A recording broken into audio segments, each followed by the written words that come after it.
Guys, jadi di video kali ini kita mau mengganti salah satu kran di antara yang banyak ini. Karena yang terjadi kebocoran, jadi kita mau ganti dengan kran yang baru agar airnya itu tidak menetes seperti yang kalian lihat di video ini. Jadi semuanya itu aman ya, tidak ada yang menetes, tapi ada satu kran yang menetes. Jadi kemungkinan di bagian dalamnya itu ada kerusakan. Agar airnya itu tidak netes terus, jadi kita mau ganti dengan kran yang baru seperti yang kalian lihat di video ini. Sebelum kita ganti, kita pasang dulu solatif di bagian drat belakangnya agar airnya itu aman, tidak menetes ya guys. Caranya seperti apa? Kalian bisa lihat video berikut ini. Ini kita pasang solatif dulu ya guys. Jadi kalau kalian mengalami hal ini di rumah, jadi kalian bisa buat seperti yang aku buat di video ini. Jadi jangan langsung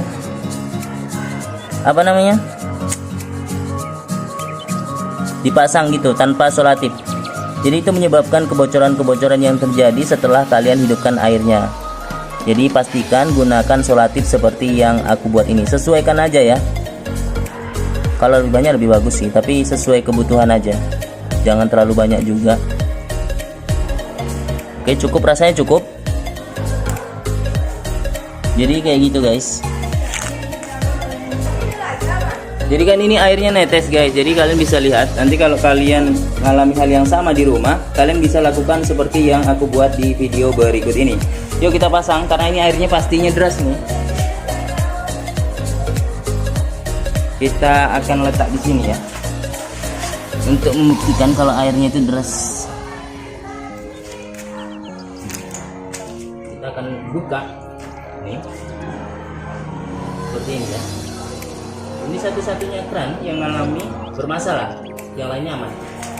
Ini adalah bukti kalau airnya itu rusak ya. Kita akan pasang. Ini krannya beda. Caranya seperti ini. Jangan takut basah karena air juga nggak masalah. Kalau basah mandi aja. Ini aman ya, aman seperti ini. Ini aman.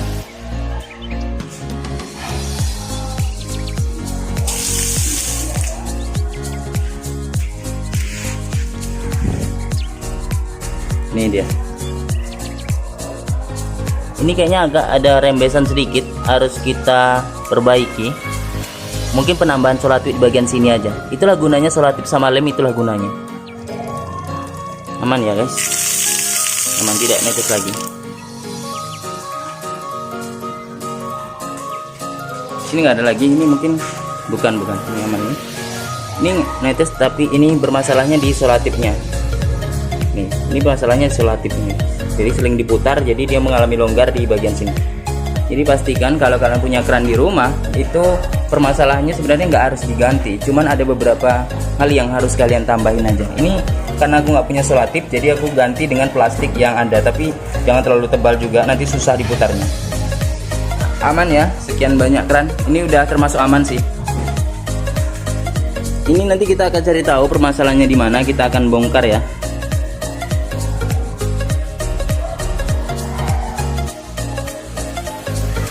Jadi ini adalah kran yang udah kita cari tahu tadi permasalahannya. Ini walaupun udah ditutup tapi tetap netes airnya. Jadi kita akan buka apa sih permasalahannya, dan kalian boleh simak video ini kalau hanya sekedar ingin tahu aja. Tapi kalau kalian mau beli baru ya silahkan. Kita akan buka. Caranya seperti apa? Menggunakan kunci Inggris atau kunci yang pas di bagian sini, dratnya ini. Kalian bisa paskan aja, nanti kalian putarkan. Kita akan kecilkan dulu ya, ini terlalu besar.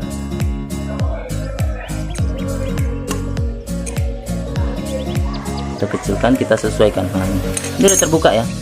Jadi ini nggak dibaut, cuman hanya direkatkan gitu aja karena sesuai dengan dratnya. Jadi untuk ini, jadi baru kita pasangkan kunci Inggris seperti ini. Kita putar ya, kita putar ke kiri. Ini udah terbuka, jadi kita mau lihat apa sih yang terjadi. Nih guys, pelan-pelan kita buka, kita letak di sini kunci Inggrisnya. Kita akan lihat permasalahannya di mana. Ini kondisi bagian dalam sama seal penahan ya. Mungkin permasalahannya di sini. Ini kan udah berkarat, bahkan tidak rata lagi. Ini yang menyebabkan air itu walaupun ditutup dia tetap menetes. Jadi ini nih sebenarnya harus rata gitu, harus rata, dan kalian bisa lihat sendiri gitu. Nih aku buka ya. Nih permasalahannya di sini sepele, tapi ini permasalahannya. Apa sih yang menyebabkan keran kalian itu netes terus walaupun udah ditutup? Inilah.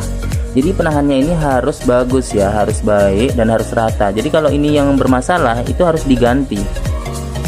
Bukan kerannya diganti, tapi ada komponen di bagian dalamnya yang harus diganti. Jadi ini harus rata ya guys, teman-teman semua. Buat teman-teman yang bertanya, jadi kita akan berikan tahu, kita akan lihat apa sih yang mengganjal ini, kok bisa jadi permasalahan. Ini kok ada yang mengganjal gitu. Oh rupanya ada ini guys, ada batu. Rupanya ada batu nyelip di bagian bawah dari karet. Ini sebenarnya yang jauh nih karet penahan. Dia kalau ada sedikit aja tidak rata, itu yang menyebabkan kebocoran kayak gitu. Ternyata berarti ini yang harus kita ganti. Jadi kita nih, ini permasalahannya ini. Ini ternyata permasalahan dari airnya itu. Jadi ini bisa kalian perhatikan. Ini agak kotor juga kan, udah terlalu lama. Jadi dia ini harus rata di bagian sini. Kan ini udah kena batu nih, udah lama. Itu ditekan terus. Jadi batunya ditekan, akhirnya karetnya ini sompel. Ini harus rata ya, harus rata yang hijaunya ini. Jadi kita jangan buang keran bekas kita yang udah bermasalah, jangan buang. Ada kalanya nanti keran lain itu bermasalah, kita bisa cek ini komponen di bagian dalamnya ini, kita cek. Kalau nanti ininya bagus, kita pasangkan ke sini, akhirnya keran yang lama itu bisa kita gunakan lagi. Seperti itu sih simpelnya. Kalau misalnya kalian bisa ganti ini dengan lainnya, mungkin ya bisa ya, kalian bisa ganti gitu. Jadi tidak harus mengganti keran baru setiap ada masalah. Jadi kita buktikan dulu, kita lihat di mana sih permasalahannya. Jadi udah tahu ya, udah jelas ya. Ini permasalahannya itu di karet bagian bawahnya. Ini yang hijau ini. Kalian bisa lihat ya. Nih guys, ini permasalahannya. Jadi kalaupun kalian pasang lagi, ini akan menyebabkan kebocoran yang sama. Walaupun kalian tutup, dia akan tetap menetes. Ininya aman, bagus. Kita pasang lagi aja agar semuanya nggak hilang. Kita pasang seperti mana tadi. Tapi ini dipastikan jangan dipasang di air dulu ya, karena nggak akan pernah bisa ditutup karena memang karet hijaunya bermasalah seperti itu. Jadi buat kalian yang punya keran sejenis atau sama mereknya seperti ini, kalian jangan buang. Kalian kalau ada mengalami masalah, kalian pastikan dulu permasalahannya apa, baru kalian ganti baru. Kalau kalian punya keran yang sama, tulis di kolom komentar. Oke, mungkin cukup sekian dulu tentang permasalahan keran yang bocor di rumah kalian. Buat kalian yang suka, jangan lupa tekan tombol like, subscribe bagi yang belum, dan jangan lupa share ini ke teman-teman kalian bila bermanfaat. Terima kasih, sampai ketemu di video selanjutnya, dan assalamualaikum warahmatullahi wabarakatuh.